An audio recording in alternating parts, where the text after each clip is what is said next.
Abandoned mansions. The developers here designed this home in the style of a grand European mansion. But this is all it is right now. It's the shell of a half-completed, empty house. And this house is just one of more than 100 on this site here. And this particular compound is one of many just like it all across Ugly as China. hell. Abandoned, empty, a headache for China's policymakers. Ugly as hell, dog. This is some America shit right here. Y'all need to stop being such Ameriboos, okay? We're here in Shenyang City, 400 miles northeast of Beijing. It's in second-tier cities like Shenyang that China's real estate woes are perhaps the most visible. In some cases, you even have entire compounds of villas that have been built but will probably never get finished. One example is a state guest. Isn't it supposed to be European style? No, the very basis of what they built there is an American suburb. So it doesn't matter. Even if the architecture itself is like supposed to look a little bit more European, a little bit more elevated, the entire principle behind building McMansions such as that one is like an ultimately American-ass thing to do. Guest mansions built by Greenland Group. Now, China has hella space, so you could do technically suburban sprawl, okay, if you wanted to, but it's just very stupid and very dumb and very fucking unproductive. So why would you do that? One of the more than 50 housing developers that have defaulted on their debts in recent years. What lies here now is a skeleton of a housing project that began construction in 2010, but came to a halt a few years later. Its gardens have been taken over by farmers herding goats into makeshift pens. China has low person land, you're wrong. Wait, really? Abandoned homes are a testament to a property crisis long in the making. Yeah, this is it. Greenland Group says it invested $230 million in this site alone. Yet Hassan hates yet loves Los Angeles, a third-tier city below New Brunswick. Los Angeles has many issues. I'm very open about them, but I do love the weather. So here we are. This is a building called Grandeur Place, and feels like a big post-apocalyptic opera house in Paris or something. But as you can see, this is the showroom where they used to bring interested customers and show them what the grounds were going to look like, what their mansions were going to look like. But as you can Not the weather right now. see now, it's not what it used to be. You got a chandelier up above. Yes, I'm a landlord. There's some fire extinguishers that someone somehow got up there. There's a French flag lying in tatters on the floor. I think that's part of their French-style sales pitch. A decades-long real estate boom prompted developers to take on a lot of debt to build homes ahead of demand. Plans for this site included a golf course, a convention center, and a hotel. Bro, I'm telling you, dude, this literally is just straight up American shit. Greenland sold less than 5% of the homes here before construction stopped. I think we may be in this building here. Either way, this is the vision that Greenland Group, the developer of this project, originally had in mind. The developer hasn't given an official explanation for why it stopped work here, but it doesn't look like they're about to restart anytime soon. Greenland pre-sold units here before they were finished, something replicated all across China. There are an estimated 20 million units of pre-sold but incomplete homes across the country. The huge volume of undelivered apartments has left many Chinese households in limbo. Here we are on the 4th story of a single family unit that looks like it was mostly completed. You've got all sorts of different signs of life, but I don't think anyone's been here for quite a long time. Last July, Greenland defaulted on over 400 million. Why do you bother watching these videos that are basically just China bad? I don't give a shit. It's still interesting. Dollars worth of international bonds. Despite counting the Shanghai government as a major shareholder, Greenland hasn't been spared from the turmoil in China's property market. Beijing tried to deflate China's housing bubble by imposing strict debt and cash flow targets on developers. Property giants crumbled, setting off a chain of developer defaults. This is just another of the residential property developments in Shenyang that have frozen in their tracks. This one behind me, it was started by China Evergrande Group, the country's largest residential property developer, and one that was ordered to liquidate in January. China Evergrande's rapid expansion was really emblematic of how quickly and how important the real estate market became for China's broader economy. Evergrande has left 800,000 pre-sold homes across China unfinished, with little prospect of them being completed. Evergrande's collapse triggered protests by homeowners.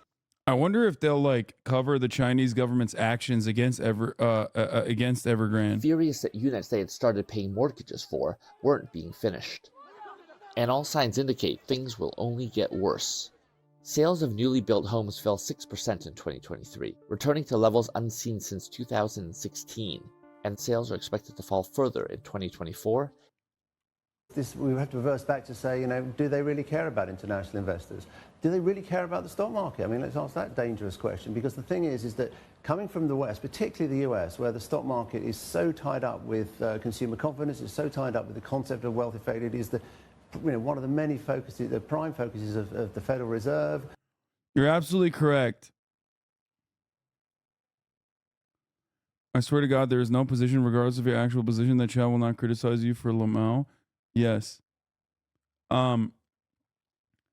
So as far as what happens here, it's like it's not necessarily what is the issue here is not what has happened, or the interesting part about it is not what has happened thus far. It's how China will deal with it that is important and interesting and unique, and could be a learning, could be a lesson to learn from. Okay.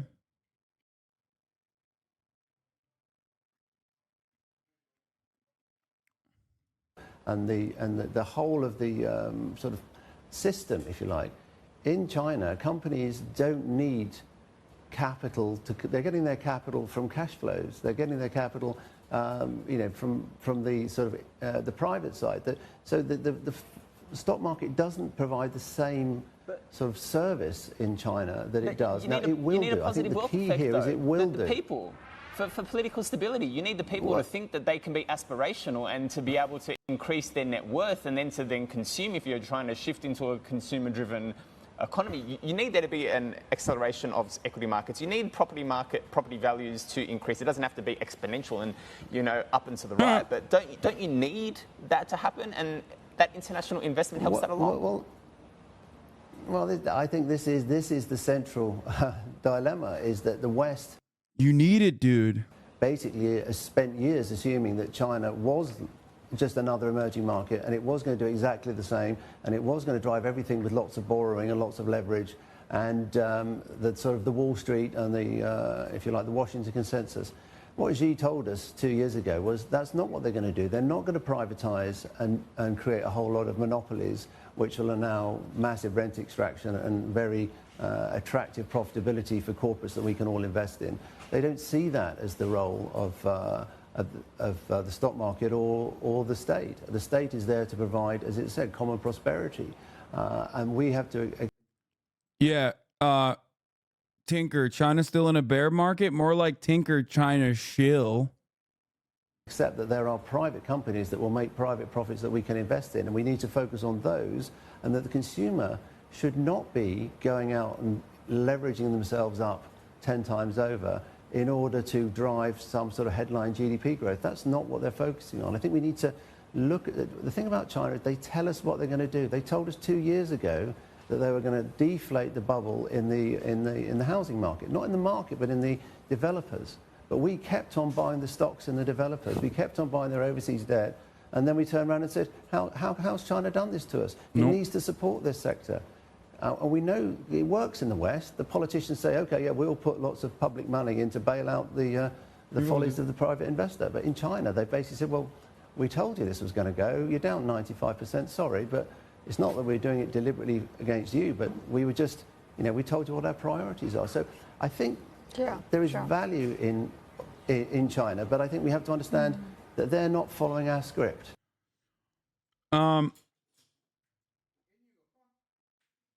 Yeah, this guy. When I say this, I'm called a China shill and a piece of shit, which I assume like they'll call him that too. It's fucking tanky, China shill.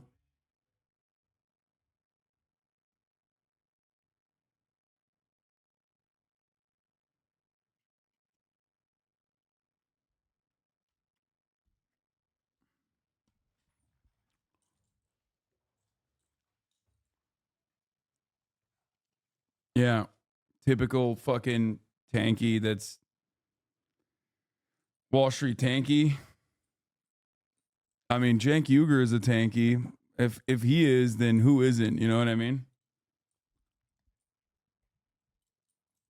Yeah, CNBC doing red fash propaganda.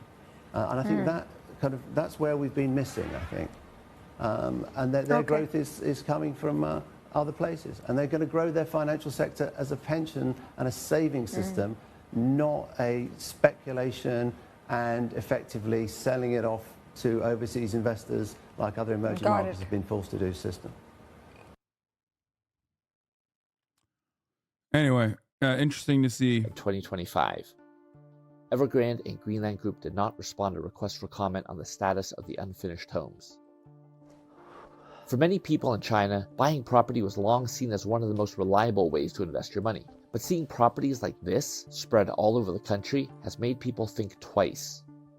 Now, many look upon real estate as one of the least reliable investments, and that poses an enormous challenge to China's government.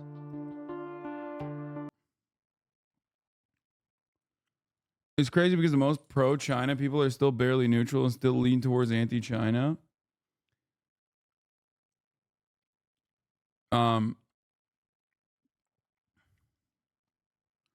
If I understand correctly, he's saying that the CPC Chinese state is allowing the construction firm to fail because they want to prioritize access to housing. No, I think that there is mismanagement there for sure. Overall, like the people definitely did invest a ton into this sort of thing and park their assets into housing. But I think the point he's trying to make is that he was talking about foreign investment. As far as foreign investment goes, like if your expectation is that the Chinese housing market is going to operate in the same way that the housing market operates in the West, you're wrong. The Chinese government has openly explained that like they're no longer interested in utilizing the housing market as an investment vehicle, but instead they're more focused on ensuring people do get housing, and that they don't care if it's not a reliable vehicle for investment. It's just not for speculation. So overall, I think that beyond that, the truth is somewhere in the middle. What that guy is saying is correct, but this is also correct. I think that this has this left alone, okay, in the Western world would cause a massive collapse. Okay, a massive collapse that makes 2008 look like it's nothing. Okay, a shit ton of people have dumped in the stock market. A shit ton of people have dumped all their assets, losing their retirement funds, losing their fucking money, and playing, I guess, like some level of speculative. Well, not even speculative, because like it was seen as a reliable investment vehicle for a very long time, as this massive expansion was occurring. The difference, however, is, and I always have like a let's wait and see position on stuff like this, because